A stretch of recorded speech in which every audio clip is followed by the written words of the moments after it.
Hi, creative friends. This is Rhea, and thank you so much for being here. So today I want to make a video that's kind of a spin-off of the other video I made a few days ago. It was a Q&A talking about fear and self-doubt. So I just want to go into a little more detail about it because I think these are things that we all share, not only as human beings, but especially on the creative journeys that we're on, whether you're a potter, a painter, a gardener, a writer, etc. I think there are some aspects of the creative journey that we all share. And by talking about it, by bringing these things out into the open, and by all of us, sharing our ideas and our experiences, then I hope that we can use that to our advantage. So what I try to do is I try to synthesize all of the information that I have received thus far, whether it's, from reading or watching YouTube videos or things I've picked up along the way. And then I combine that with my own personal experience. And I try to embody those aspects of the lessons that I've learned. And then when I make a video, I try to share those.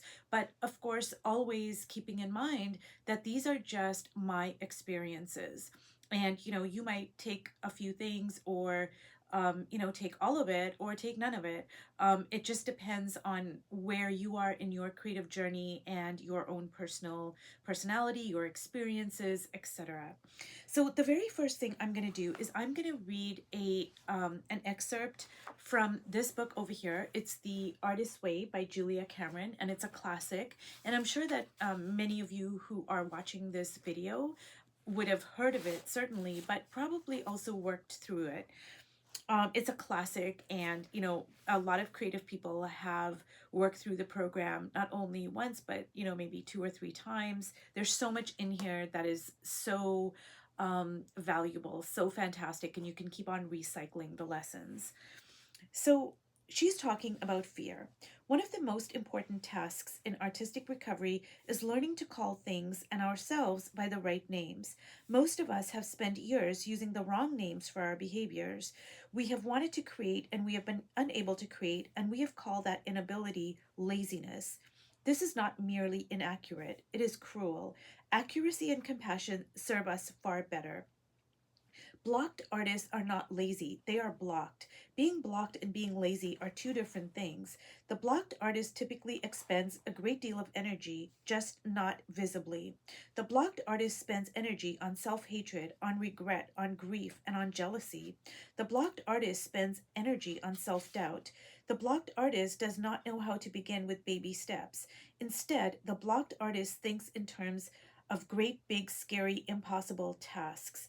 A novel, a feature film, a one-person show, an opera.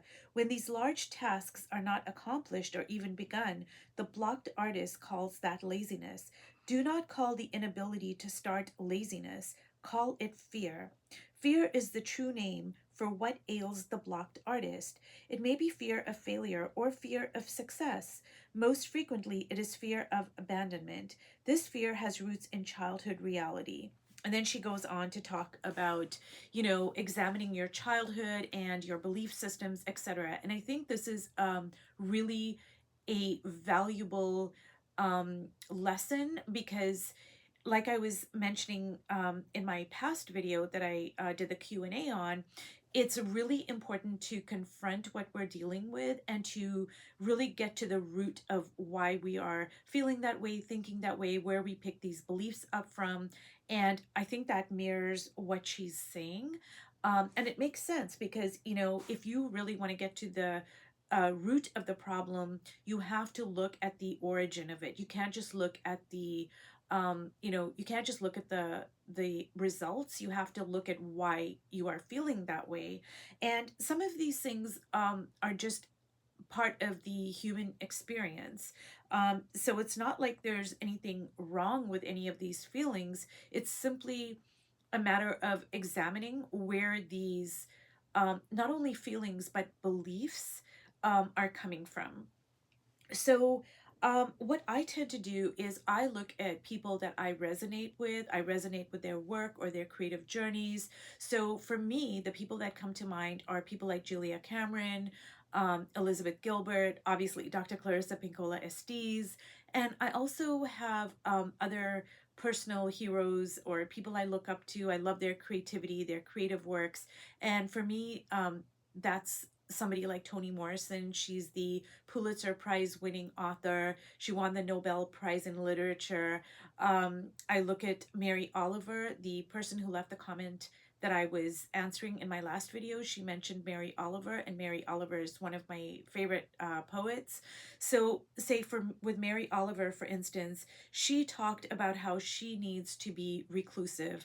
She has to live a very isolated life in order to fuel her creativity. So to me, that shows she knows who she is, she knows what she needs, and she's doing what she has to do in order to reach her creative potential. And that is really important because, like, maybe another person, they don't need solitude, but Mary Oliver does. She knows it and she needs it, and then she does what she has to do in order to get that solitude. And I think for most of her life she's lived like out in the woods, and she's passed on now, but um when she was alive, she talked a lot, well, not a lot because she was reclusive, but whenever she did do an interview or talk about her creative process, one of the things that always came up was that she needed to be alone. She spent large swaths of time alone. Now, Toni Morrison, she wrote her first book when she was 39, and she was a single mom. She was working full time, and she was raising two young boys on her own. And what she did is she gave up her sleep. That's basically what she did.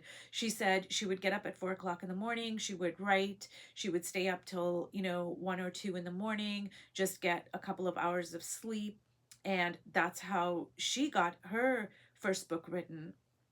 So I tend to look at different people, how they deal with their creative, whether it's them being stuck or whether it's they don't have enough time, or, what do they need to create the work that they do.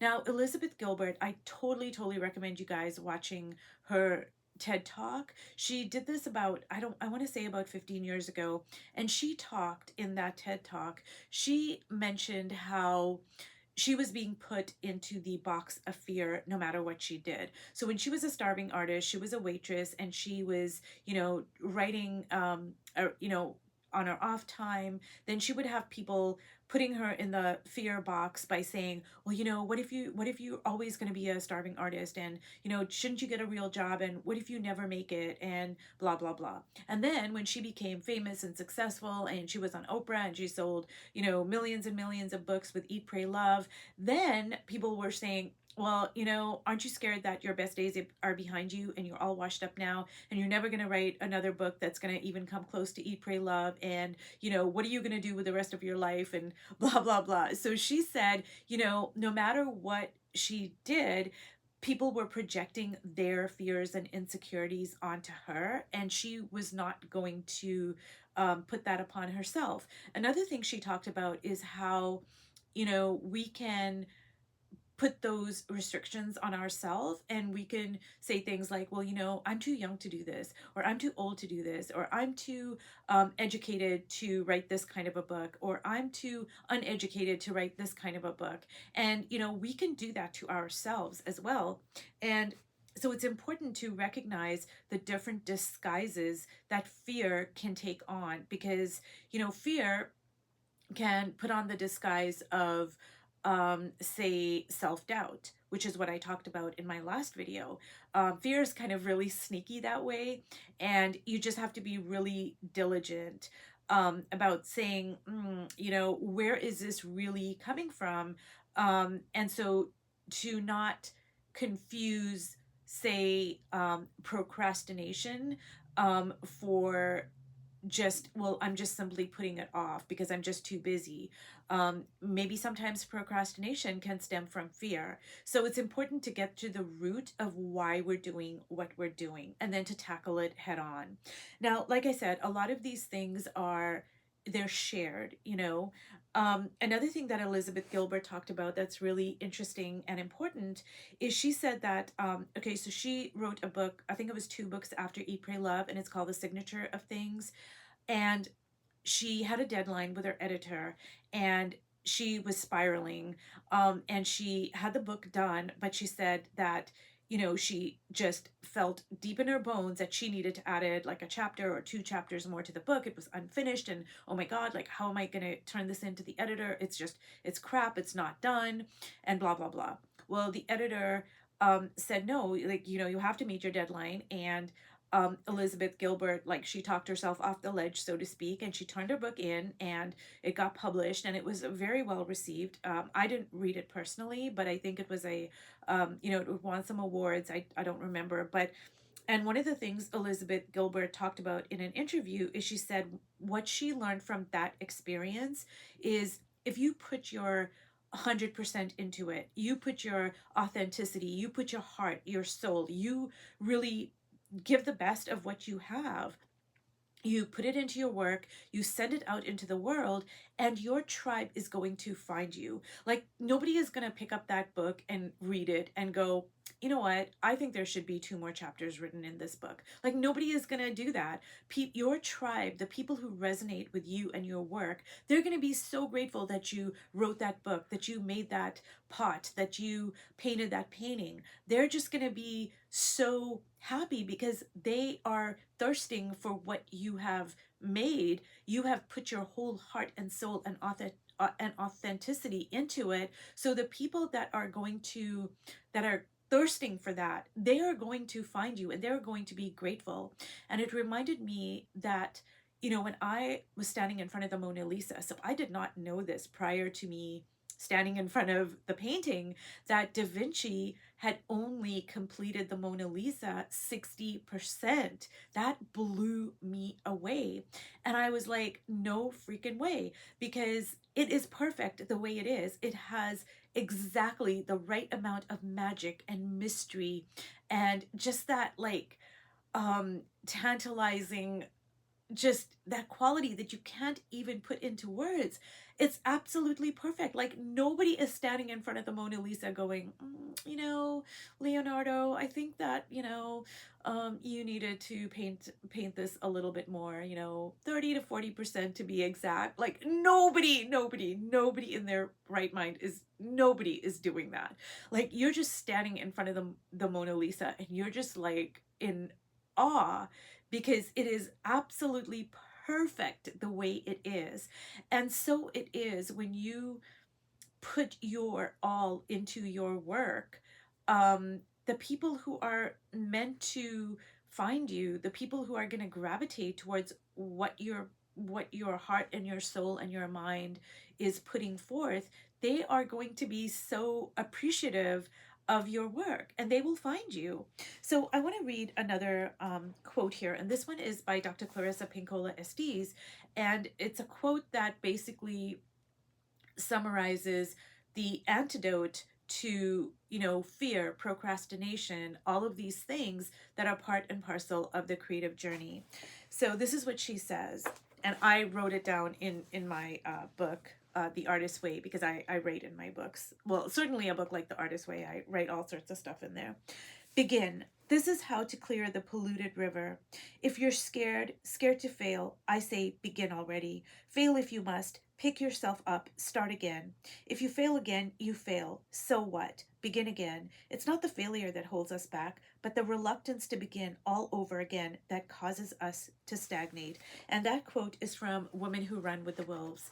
So that is the antidote to all of these things that we come up with, whether it's, you know, being, you know, whether it's being in fear, procrastinating, being in self-doubt, when we are blocked. Now, when I talked about, I made a video like a couple of weeks ago about, the natural ebb that happens as part and parcel of our creative cycles and rhythms and the creative life. In my experience, when you're in an ebb state, there is nothing to be fixed. There is nothing to be done. It is simply you allow it. Whatever it wants to be, that's what you allow it to be. But when you're stuck and when you're blocked, I'm going to make a whole separate video about this because Dr. Estes talks about it in detail. But one of the antidotes to do that, to getting over that, being stuck, is simply to get out there and just, do whatever you're going to do, like paint, write, like whatever it is, just do it and make bad art, make good art, make mediocre art, make boring art, make interesting art, make ugly art, like just make all of it, because that is the way to get unstuck. That is a way to free up the polluted river, as Dr. Estes says. So anyways, I hope I haven't been rambling on too much. I really wanted to make this video to just simply illustrate that all of these things that we feel, they are part of the creative journey. And if we can meet them head on, be honest about what we're going through, get to the root of things, and continue our art, continue painting, because that's where we're going to get, the magic that is the work that you do, whatever it is you bring forth into the world. It is a sacred journey. Being a creator, I do believe that. So if you've watched all the way to the end, thank you so much, and I'll see you in my next video. Bye.